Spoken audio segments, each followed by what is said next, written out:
Google map जो है सब कुछ बता देता है। रेस्टोरेंट कहाँ पर है, एटीएम कहाँ पर है, पेट्रोल पंप कहाँ पर है, इवन आपका घर भी बता देता है। अगर आपने उसको टैग करके रखा हो कि आपका लोकेशन भी बता देगा कि फ़लाना का घर फ़लाना के पास में है।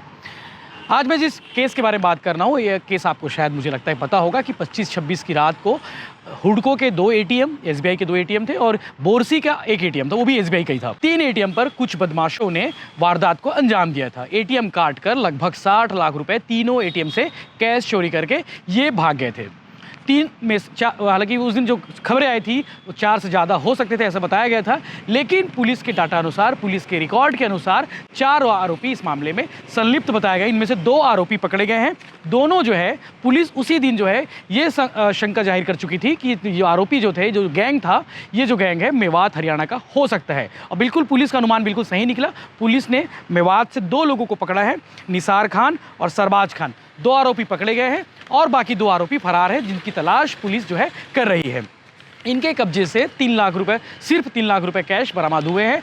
बाकी 57 लाख कहाँ हैं, इसके बारे में ये सही रूप से जानकारी नहीं दे पा रहे। हालांकि ये चीज़ें सामने आई कि कुछ पैसे खर्च कर दिए होंगे ऐशो आराम में और कुछ पैसे कहीं दबा दिए होंगे। लेकिन पुलिस के पास अभी इसके स्पष्ट रूप से डाटा नहीं है, या फिर स्पष्ट रूप से यूँ कहें तर्क नहीं है कि बाकी जो बचे पैसे हैं वो कहाँ हैं। हो सकता है कि बाकी जो बचे पैसे हैं वो 2 आरोपी जो फरार बताए जा रहे हैं उनके पास हो। ये आरोपी जो है मास्टरमाइंड थे। मेवात का जो पूरा इलाका है, मेवात में अक्सर जो है अधिकांश जो गैंग इसी टाइप के ऑपरेट होते हैं, जो एटीएम में सेंधमारी करते हैं, एटीएम चोरी करते हैं या फिर एटीएम लूटते हैं।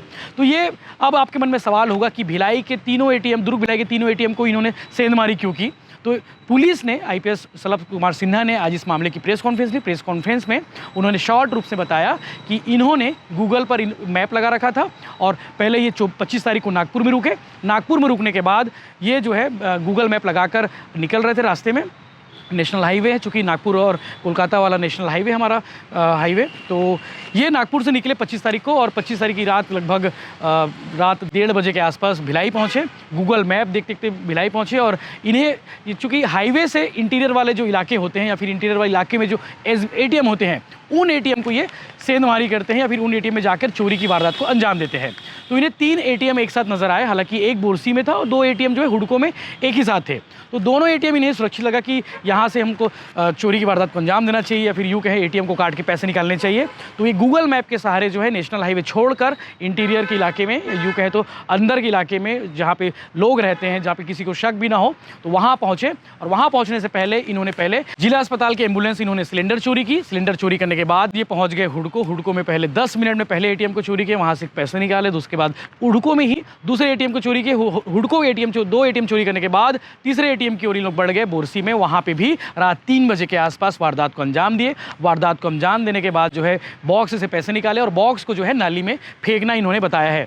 हालांकि पुलिस को उसी दिन से अंदाजा हो चुका था कि ये जो वारदात को अंजाम देने का जो तरीका है ये मेवात के गिरोह का होता है। तो पुलिस तत्काल साइबर टीम को अलर्ट करी। साइबर टीम अलर्ट हुई और साइबर टीम ने उस रात में, उस टाइम में जो नंबर एक्टिवेट थे उन नंबर को ट्रेस करी। ट्रेस करते करते पुलिस पहुंच गई, जो अलग अलग टीम बनाई थी पुलिस, वो पहुंच गई मेवात। मेवात में जब पुलिस की टीम पहुंची तो पुलिस के ऊपर भी हमला होने की खबरें सामने आई। जब दुर्ग पुलिस की टीम वहां पे गई थी तो बाकी जो लोकल स्थानीय लोग थे उन्होंने इसका विरोध किया कि आप फंसा रहे हो या फिर ये उन्हें गलत केस में फंसा कर ले जा रहे हो। हालांकि पुलिस के पास पुख्ता सबूत थे और पूरा इलाका जो है, जिस तरह से आप समझ सकते हैं कि जिस तरह से साइबर क्राइम का जो गढ़ है जामताड़ा, उसी तरह से जो है एटीएम चोरी का एक गढ़ है मेवात हरियाणा का वो इलाका, जहाँ पे पुलिस की टीम पहुंची। पुलिस की टीम ने 2 आरोपियों को गिरफ्तार किया, जिनके कब्जे से 3 लाख रुपए मिले हैं। बाकी 2 आरोपी फरार है, उनकी तलाश भी पुलिस कर रही है। आईपीएस शलभ कुमार सिन्हा ने इस पूरे केस को लेकर क्या कुछ बताया है ये आप ये वीडियो में देखिए। 27 अगस्त के दरमियानी रात को भिलाई नगर थाने में सूचना मिली थी कि हुडको में जो एसबीआई के 2 एटीएम है उसको गैस कटर से काट करके रकम चोरी करके कुछ लोग ले गए हैं। और बाद में पद्मनाभपुर में भी सेम घटना समझ में आई थी उसी दिन की। तो हम लोगों ने फील्ड पे और साइबर पे अलग अलग टीम्स लगा करके रखी हुई थी। सीसीटीवी इनपुट्स हम लोग निकाल रहे थे तो ये समझ आ रहा था कि वो लोग हाईवे को छोड़ करके साइड वाले रास्ते से जा रहे थे जहाँ सीसीटीवी में ट्रैक ना हो पाए। साइबर में भी जब लगातार काम चालू किया तो कुछ नंबर्स हमको टावर डंप में मिले जो कि मेवात साइड के थे, हरियाणा साइड के, जहाँ का गैंग पहले भी इस तरह के कारनामे कर चुका है। तो हम लोगों ने फिर उन नंबर्स को और ज़्यादा स्पेसिफाई करके काम किया और एक टीम मेवात भेज दी। एक नंबर जो था सस्पेक्टेड, हमने उसको ट्रैक किया और उसको फिर घेराबंदी करके पकड़ा। तो निसार खान हमको मिला जो कि इस मामले एक आरोपी था, पूछताछ पे उसने अपराध करना कबूल किया और उसके बाद उसने बताया कि 3 और साथी उसके साथ में थे। तो उसमें से एक और साथी शाहबाज खान जो है उसको भी हम लोगों ने अरेस्ट कर लिया है। बाकी 2 उसके साथी मौके से फ़रार हो गए थे, अपने घर पे भी नहीं थे, बट उनको भी हम लोग ट्रैक कर लेंगे। लगातार उस पर काम जारी है।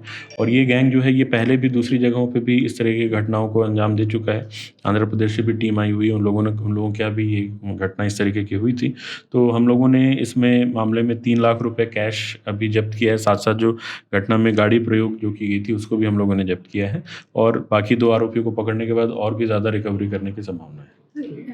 रिकवरी की बात कर रहे थे सर, कितनी रिकवरी हो पाई? और 3 लाख रुपए कैश रिकवरी हुई है और बालेनो कार रिकवर हुआ है। टोटल 60 लाख के आसपास कैश गया था। थोड़ा समय बीत जाने के कारण ये लोग पैसे अपने आपस में बांट करके इन लोगों ने कहीं कहीं पार कर दिया है। पूछताछ में बहुत ज़्यादा तो हम लोग रिकवर नहीं कर पाए, लेकिन प्रयास कर रहे हैं कि बाकी 2 जो आरोपी हैं, क्योंकि आरिफ जो है जो एक फरार आरोपी वो मास्टरमाइंड है बताते हैं, इन लोगों का गैंग लीडर है और उसके पास सबसे ज़्यादा जो रकम है उन लोगों ने दी है। तो उम्मीद है कि और बेहतर रिकवर हम लोग कर पाएंगे। सर इन्होंने भिलाई को ही क्यों चुना था बाहर के कहीं? नहीं, ऐसा मतलब स्पेसिफिकली भिलाई टारगेट, इनका काम ही ये लोग घूमते रहते हैं।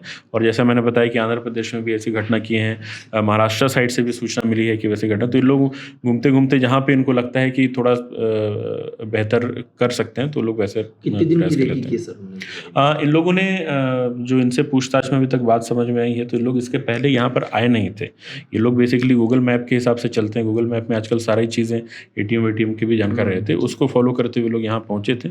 घटना के दिन ही ये लोग पहुँचे थे यहाँ पर और यहाँ पहुँच करके थोड़ा पहले दिन भर घूमे और उसके बाद फिर रात में घटना करके फरार हो गए थे। पूरा सामान साथ में लेके चलते सर, वो नहीं, जो ऑक्सीजन सिलेंडर है वो उनका कहना है कि जिला अस्पताल में एक एम्बुलेंस से उन्होंने निकाला था, चोरी किया। चोरी किया था।